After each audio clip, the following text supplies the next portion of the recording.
Hello friends, ഞാനിന്നൊരു തോരൻ്റെ recipe ആയിട്ടാണ് വന്നിട്ടുള്ളത്.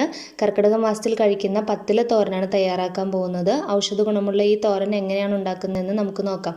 അതിനു മുമ്പ് നമ്മുടെ ചാനൽ സബ്സ്ക്രൈബ് ചെയ്യാത്തവരൊന്ന് സബ്സ്ക്രൈബ് ചെയ്യുക, അടുത്തുള്ള ബെൽ ബട്ടൺ കൂടെ ഒന്ന് പ്രസ് ചെയ്യുക.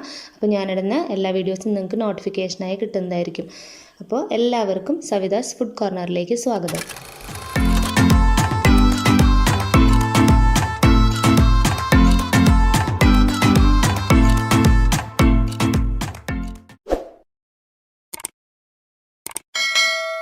പയറില ശരീരതാപം നിയന്ത്രിക്കാൻ ഏറെ കഴിവുണ്ടിതിന്.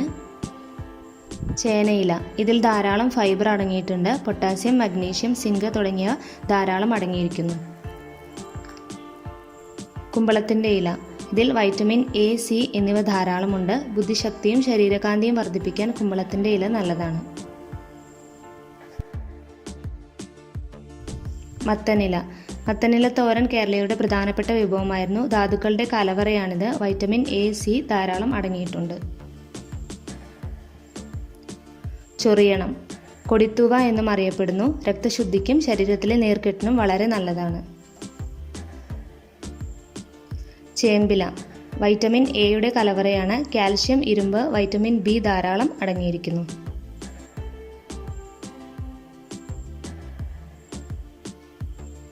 താള്, രക്തശുദ്ധിക്കും രക്തസ്രാവം നിയന്ത്രിക്കുന്നതിനും ഏറെ ഉത്തമമാണ്. ഇതിൽ ധാരാളം മാംസ്യം അടങ്ങിയിട്ടുണ്ട്.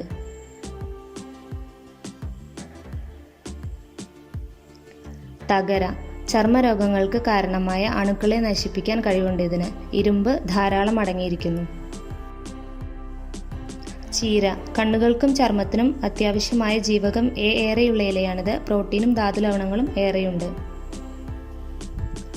കോവയ്ക്കയുടെ ഇല മെറ്റബോളിസം മെച്ചപ്പെടുത്തുന്നു.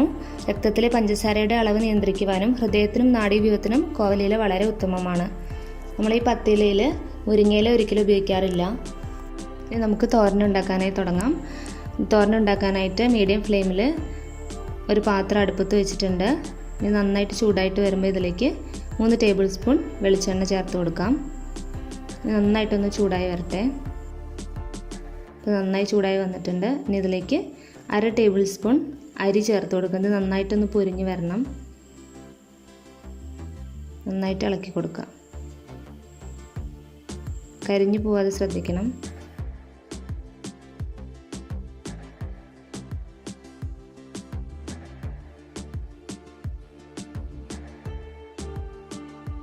നന്നായി പൊരിഞ്ഞ് വന്നിട്ടുണ്ട്. ഇതിലേക്ക് 10 ചെറിയ ഉള്ളി വട്ടത്തിൽ അരിഞ്ഞത് ചേർത്ത് കൊടുക്കാം. ഇത് നന്നായിട്ടൊന്ന് വഴറ്റിയെടുക്കാം. ഇത് ബ്രൗൺ കളർ ആവേണ്ട ആവശ്യമൊന്നുമില്ല കേട്ടോ, ജസ്റ്റ് ഒന്ന് വഴന്ന് വന്നാൽ മതി. ഇതിലേക്ക് 3 വറ്റൽമുളക് ഇതുപോലെ അരിഞ്ഞത് ചേർത്ത് നന്നായി മിക്സ് ചെയ്തെടുക്കാം.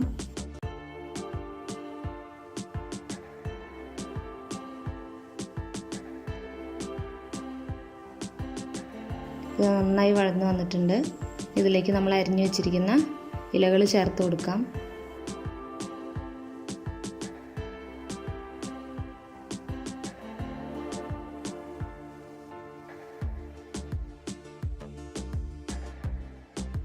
ഇതൊന്ന് നന്നായിട്ട് മിക്സ് ചെയ്തെടുക്കാം.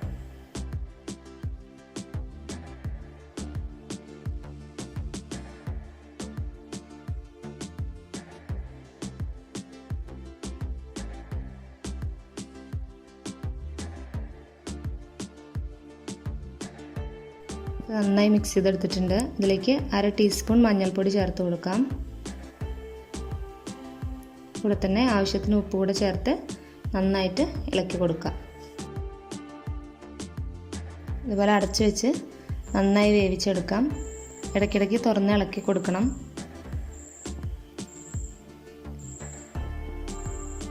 നേരെ വെന്തില്ലെങ്കിൽ ചേനയിലൊക്കെ ഇട്ടതാണ്, അതുകൊണ്ട് ചൊറിയാൻ സാധ്യതയുണ്ട്. ഒരു 10 മിനിറ്റ് ഇതുപോലെ അടച്ചു വെച്ച് വേവിക്കാം. ഇടയ്ക്കിടയ്ക്ക് ഇളക്കി കൊടുക്കണം, അടിയിൽ പിടിക്കാണ്ട് ഇളക്കണം. 10 മിനിറ്റായി. ഇലയൊക്കെ നന്നായി വെന്ത് വന്നിട്ടുണ്ട്. ഇതിലേക്ക് 1/2 കപ്പ് തേങ്ങ ചിരവിയത് ചേർത്ത് കൊടുക്കാം. നന്നായിട്ടൊന്ന് മിക്സ് ചെയ്തെടുക്കാം.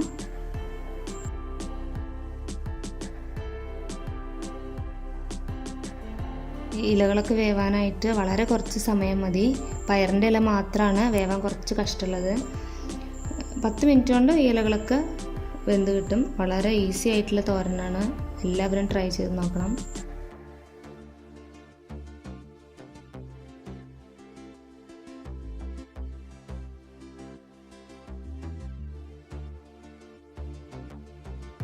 ഇത് 1 മിനിറ്റ് ഒന്ന് വേവിച്ചെടുക്കാം.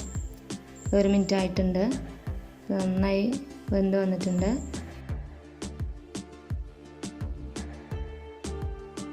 ഇനി ഇതിലേക്ക് 1 ടീസ്പൂൺ വെളിച്ചെണ്ണ ഒഴിച്ച് 1 മിനിറ്റ് നന്നായിട്ട് ഇളക്കി കൊടുക്കാം.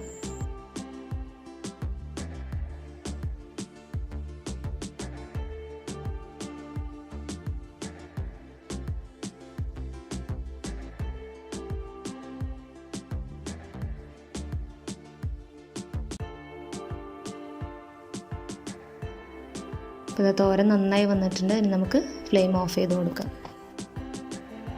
അപ്പോൾ നമ്മുടെ ഔഷധ ഗുണമുള്ള പത്തിലത്തോരൻ ഇവിടെ റെഡി ആയിട്ടുണ്ട്. വളരെ പെട്ടെന്ന് തന്നെ തയ്യാറാക്കി എടുക്കാൻ പറ്റുന്ന തോരനാണ്. എല്ലാവരും കർക്കിടക മാസത്തിൽ ഈ തോരൻ വെച്ച് കഴിക്കണം. അപ്പോൾ നമ്മുടെ വീഡിയോ ഇഷ്ടമായാൽ ലൈക്ക് ചെയ്യുക, ഷെയർ ചെയ്യുക, സബ്സ്ക്രൈബ് ചെയ്യാത്തവർ സബ്സ്ക്രൈബ് ചെയ്യുക. അപ്പോൾ നല്ല അടിപൊളി റെസിപ്പിയുമായി വരുന്നവരേക്കും ബൈ ബൈ. Thank you.